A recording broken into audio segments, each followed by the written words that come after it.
మీకోసమే మాట్లాడతాను, నా అభిమానుల కోసం. ఈరోజు నేను ఇక్కడ నిల్చున్నాను, పడి లేచాను, పడుతూనే ఉన్నాను, లేస్తూనే ఉన్నాను. దానికి కారణం ఒకరే, మీరే.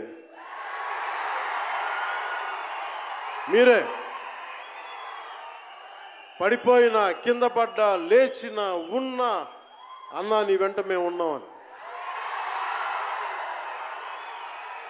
నా దగ్గర ఏమన్నా ఆయుధాలు ఉంటాయా? నా దగ్గర ఏమన్నా గుండాలు ఉంటారా? నా దగ్గర ఎవరు లేరు, గుండెల్లో ఉండే మీరు తప్ప.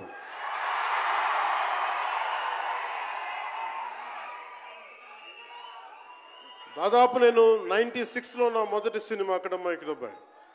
ఇది 2025, అంటే ఆల్మోస్ట్ 29 to 30 years. అంటే దాదాపు 29-30 సంవత్సరాలు నేను చిత్ర పరిశ్రమకు వచ్చి. ఎలా ఉంది అంటే నాకే తెలియదు, అలా కాలం ఇట్లా అయిపోయింది. కానీ కొంత వయసు పెరిగిందేమో, కానీ గుండెల్లో చావు ఇంకా చావాలి, బతికాం. ఇక్కడే సభలో సర్దార్ గబ్బర్ సింగ్ సినిమాకి మహబూబ్ నగర్ నుంచి వచ్చిన ఒక యువకుడి గురించి చెప్పాను, మన అభిమానుల్లో ఒకటి గురించి చెప్పాను. అన్నా నువ్వేమి ఇవ్వదు, ఒక హిట్ ఇవ్వన్నా చాలని.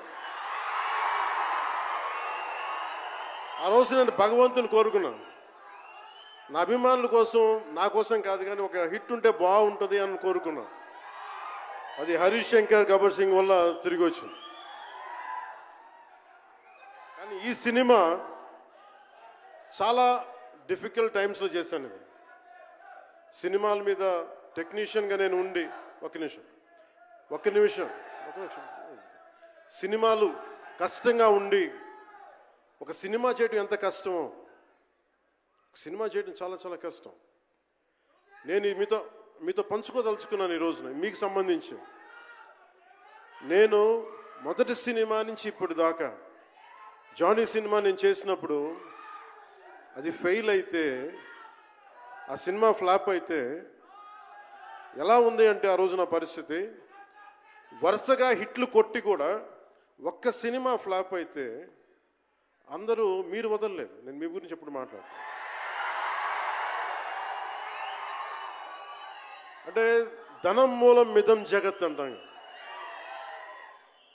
అంటే అన్ని బంధాలు, కార్ల్ మార్క్స్ చెప్పిన అన్ని బంధాలు ఆర్థిక బంధాలని సినిమా పరిశ్రమలో మరింత బలంగా తెలుస్తాయి.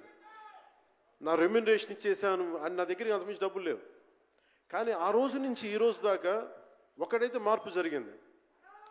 నేను చిత్ర పరిశ్రమ హిట్స్, ఫ్లాప్స్ ఇవన్నీ వదిలేసి నేను ఒకటే నమ్మాను, నా అభిమానులు నాకున్నారు, నన్ను ప్రేమించేవాళ్ళు ఉన్నారు. డబ్బుకి ఎప్పుడు నేను ప్రాధాన్యత ఇవ్వను. నేను ఇచ్చింది బంధాలకు ప్రాముఖ్యత ఇచ్చాను. మనిషి నుంచి మనిషి బంధం. నా గుండె నుంచి మీ గుండెకి 2 గుండెల దూరం అంతే. నేను ఏమి కోరుకోలే, చాలా కష్టాల్లో ఈ సినిమా చేశాం. పేరుంది, ప్రధానమంత్రి గారి దగ్గర నుంచి అందరు తెలుసు. కానీ దానివల్ల డబ్బులు రావు. మనకి డబ్బులు వచ్చే సినిమానే రావాలి.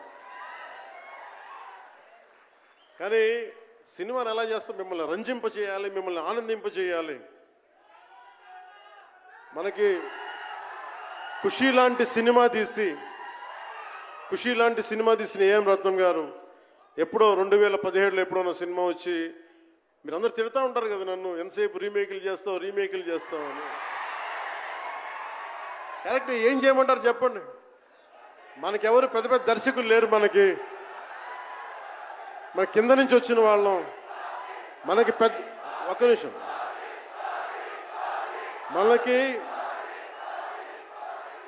మన సినిమాలని చెప్తున్నా, ఓజీ సంతోషం, ఇది వీరా, మీకు ఈ సినిమా గురించి చెప్తాను మీకు. అంటే మనకి దర్శకులు ఎవరు లేరు. నన్ను అందరూ కూడా ఈ రీమేక్ చేస్తే వీడితో పని అయిపోతే డబ్బులు వస్తాయి, వీడికి రీమేక్ చేస్తే డబ్బులు వస్తాయి. మధ్యలో నేను చేసిన పాపం వల్ల ఐ జస్ట్ ఒక ఫ్లాప్ తీశాను అంతే. ఆ ఫ్లాప్ తర్వాత నా గ్రిప్ రాలే మళ్ళీ ఫిల్మ్ ఇండస్ట్రీలో. మళ్ళీ నాకు నిలబడింది ఒక త్రివిక్రమ్ శ్రీనివాస్ నిలబడ్డాడు నా కోసం. ఆయన ఎవరో కూడా తెలియదు నాకు. ఎవరన్నా సక్సెస్లో వెతుక్కొని వస్తారు, అపజయాల్లో వెతుక్కొని వచ్చిన నా మిత్రుడు, ఆత్మ బంధువు త్రివిక్రమ్ శ్రీనివాస్ వచ్చి అప్పుడు జలసా తీశారు. కష్టాల్లో ఉన్నప్పుడు లేదు, అడ్వర్సిటీ రివీల్స్ ట్రూ క్యారెక్టర్ అంటారు. కష్టాల్లో ఉన్నవాడే వచ్చినప్పుడు స్నేహితుడు. అలాంటి స్నేహితుడు నాకు భగవంతుడు త్రివిక్రమ్ శ్రీనివాస్ ద్వారా వచ్చాడు. అలాగే ఎందుకు రీమేక్స్ చేశాను మీకు ఉంటుంది కదా. నా పార్టీని ఎవడు నడుపుతాడు? కొత్త కథలు తీస్తే ఎప్పుడో వెళ్ళిపోద్ది. నా భార్యని కానీ నా పిల్లల్ని కానీ ఎవరు పోషిస్తారు? నేనే పోషించుకోవాలి, దానికి డబ్బులు కావాలి, పార్టీ నడపాలి. వీటన్నిటికీ రీమేక్ అనేది నాకు కొంచెం ఈజీ దారి అయింది. సొంత సినిమాలు కొత్త సినిమాలు చేయలేక కాదు, వేరే దారి లేక.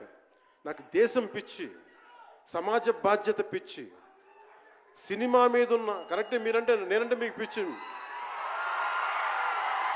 అలాంటి నేను ఒక మంచి సినిమా రావాలని కోరుకుంటే అది ఏం రత్నం గారి ద్వారా వచ్చింది. కోరుకున్నాడు ఆయన, నీతోటి ఒక బలమైన సినిమా తీయాలని. ఏదో ఆయన కూడా ముందు రీమేక్ వచ్చారు, అవి అటు ఇటు తిరిగి యాక్చువల్గా క్రిష్ గారి వల్ల ఈ సినిమా వచ్చింది. ముందు జాగర్లమూడి క్రిష్ గారికి మనందరం ముందుగా కరతాళ ధ్వనుల ద్వారా చాలా బలంగా తెలియజేయాలి. ఆయన ఒరిజినల్ ఫౌండేషనల్ వర్క్ మీద ఇది ముందు. వ్యక్తిగత కారణాలు, కొన్ని ప్రొఫెషనల్ రీజన్స్ వల్ల మధ్యలో ఆయన వెళ్ళిపోవాల్సి వచ్చింది. ఈ సినిమాకి 2 కరోనా ఇది వచ్చినాయి, 2 కరోనా వేవ్స్ కొట్టినాయి. దాని మధ్యలో నలిగిపోయింది సినిమా.